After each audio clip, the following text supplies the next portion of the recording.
Hello, I am Sarah Cable, the Outreach Coordinator for the Office of Interdisciplinary Programs.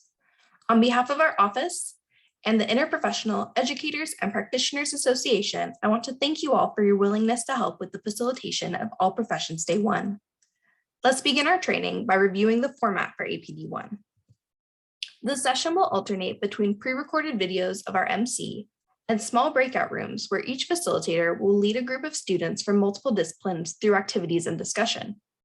You'll be emailed a copy of the facilitator's guide for your use in the session, and it will also be available via Google Drive at tinyurl.com/APD Drive.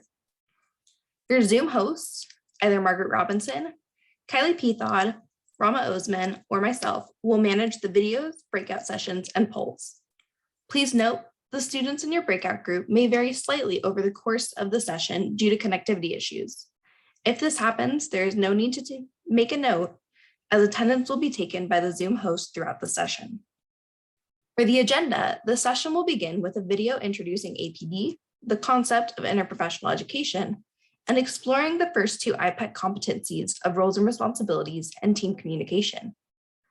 We'll then move to breakout rooms for our icebreaker activity. Video 2 will introduce the social styles model, and then we'll move to breakout rooms to discuss how communication styles can impact teams. Video 3 will introduce students to the case of Irene Egan.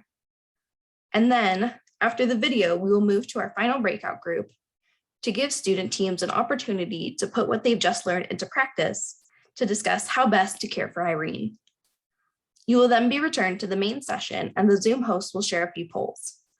We'll wrap up the session with a final video from our MC and a link to the JTOG evaluation.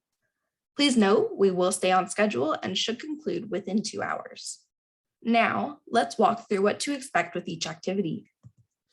Our first activity is the roles and responsibilities icebreaker. Once in the breakout room, each facilitator will share the hyperlink to the roles and responsibilities document in the chat, tinyurl.com/APD Drive. The document can be found in the APD1 folder of the drive. You'll start the activity with a team member answering the questions from the document, and then we'll continue to go around the team answering the questions. It generally takes each team member about 2 minutes to answer the questions. Please invite your students to use the chat box to share their email address with their teammates for future networking opportunities. We have allotted 25 minutes for the activity, and your Zoom hosts will post messages to alert you to the time remaining. After the 25 minutes have concluded, you will all be returned to the main room by the host. The second activity is the social styles assessment and discussion. During the second video, the Zoom hosts will share a link to the social styles assessment.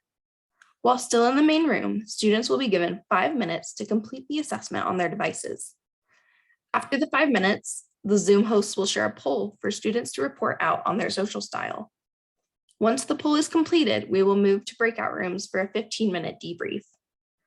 Once in the breakout room, each facilitator will have guided questions to help facilitate the discussion.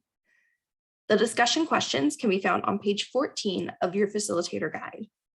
After 15 minutes, everyone will be returned to the main room by the host. The final activity is the case discussion of Irene Egan. In the breakout room, work through the guided discussion questions found on page 17 of your facilitator guide. After 30 minutes, everyone will be returned to the main session for wrap-up polls based on the questions found on that page 17. The polls will be led by Margaret, Kylie, Rama, or myself, depending on who your host is. And that concludes the breakdown of facilitator instructions for the virtual APD1 activities. Your participation is invaluable, so thank you again for your willingness to assist in interprofessional education activities on our campus. We'll see you on Friday, September 10th.